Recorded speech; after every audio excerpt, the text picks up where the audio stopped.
So I've had the honor of being on this board for over 30 years.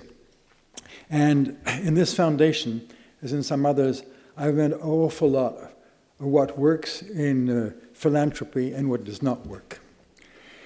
I would like to share you a few thoughts which today are progressively in the thinking of more and more players, and in particular in the younger generation, who are dedicating themselves to professionalized development, whether it be in our areas, a few kilometers from here in Belgium, or in the south. The projects which have the highest probability of success are those initiated by local people for themselves. That's key for me. Anything I look at will always be initiated locally. Where did we go wrong in the past? Last century, huge efforts were made to improve the standard of living in developing countries. Nevertheless, the result has been disappointing. I asked myself, can I do better than my ancestors? And I sincerely don't see why I should make the similar mistakes. So if we go on believing that we know, and we are going to tell populations who have their history, their traditions, their knowledge, what they should do, it won't work.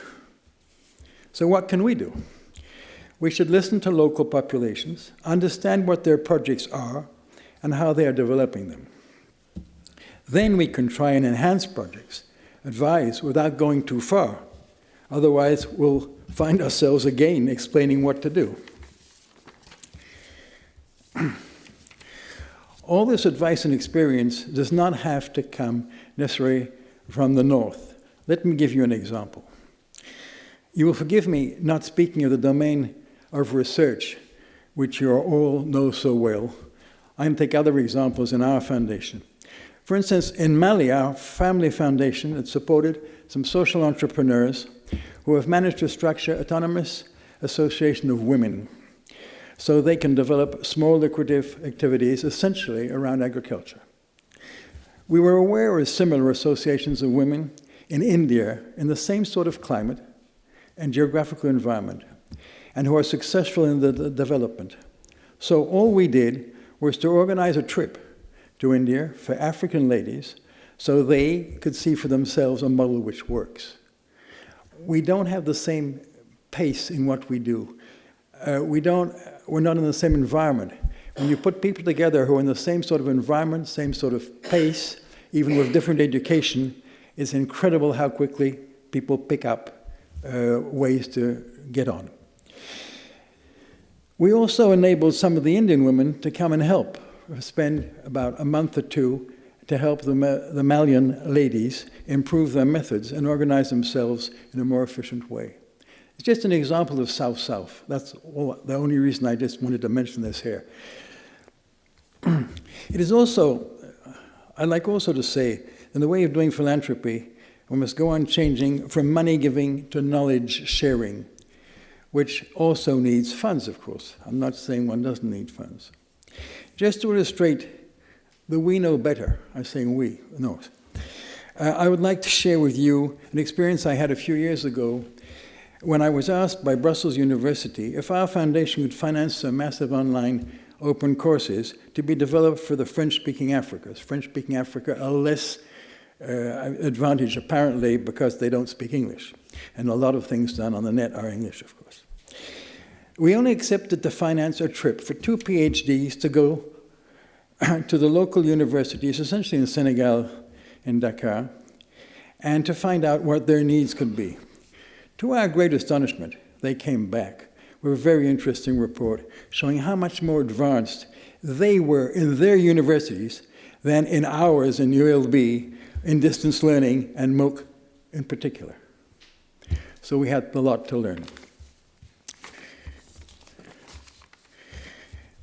This is explained by the need to teach a large number of students, a huge number. Unfortunately, they all want to do law because they all want to be civil servants, so they're not going into science. That's another problem.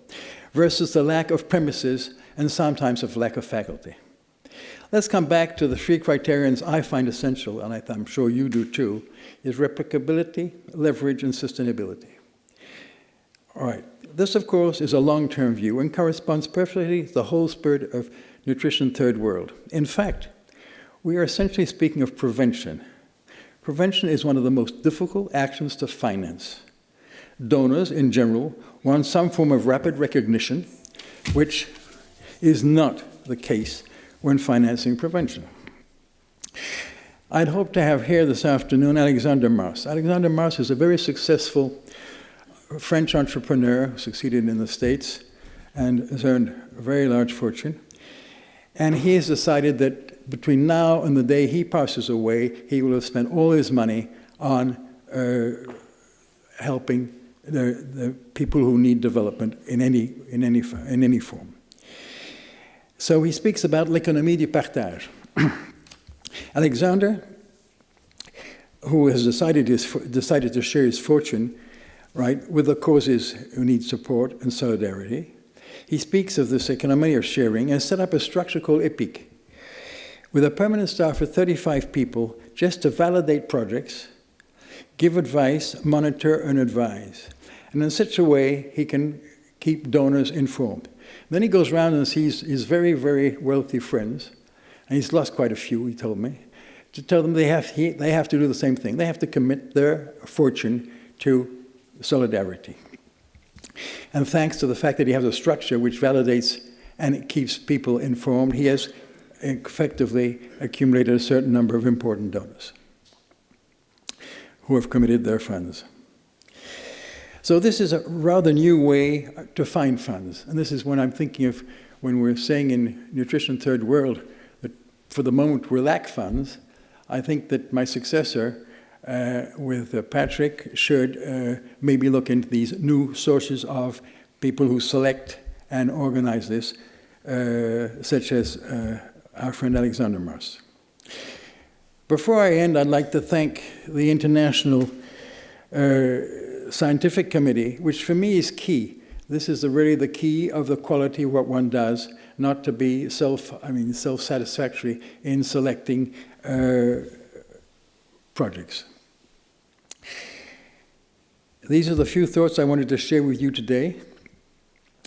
And Patrick will tell you more that more and more research should be initiated locally. And that's what I really think. So the world is turning.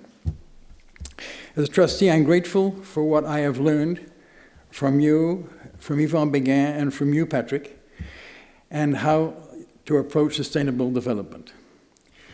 We had it this morning in the room. I think he's not there today now. The father of Denis Goldschmidt, Leo Goldschmidt. Leo was one of the best friends of Yvan Béguin and was a founder of Nutrition Third World. And I think he needs a large recognition. Unfortunately, I don't think he's here to hear me, so I ask Denis to transfer our thoughts to his father, Leo Goldschmidt. Thank you. Thank you all very much.